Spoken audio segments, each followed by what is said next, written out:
The most striking effect is, as I have seen, very striking effect, that is if you skip your lunch,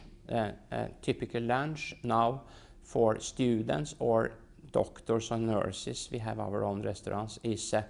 that you get bread and you get some sugar drinks, and that you can't get as much as you want, and you get a lot of potatoes, but you don't get so much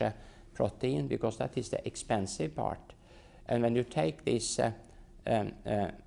carbohydrate meal with quick carbohydrates, you get very tired 1-2 hours after the meal. And for instance, in the hospitals, we have between 2 o'clock and 3 o'clock, we have our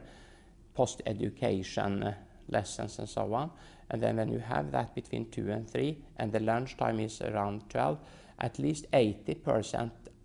are asleep. So if you go into a room and try to speak to people at between 2 and 3 in the afternoon, you look out, at least you can see 80% of the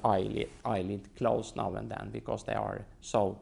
tired. And this, that you are so tired, is a sign that you in a way are healthy, because that means that you have your insulin sensitivity intact. So when you eat all these quick carbohydrates, the blood sugar rise not so much, because the insulin rise instead and keep it within reasonable limits. And then it rises too much, so when the lesson starts at 2 o'clock, insulin is still high to control this sugar, and then you overshoot, so you get low blood sugar, and then it's very difficult then to keep your intellectual performance.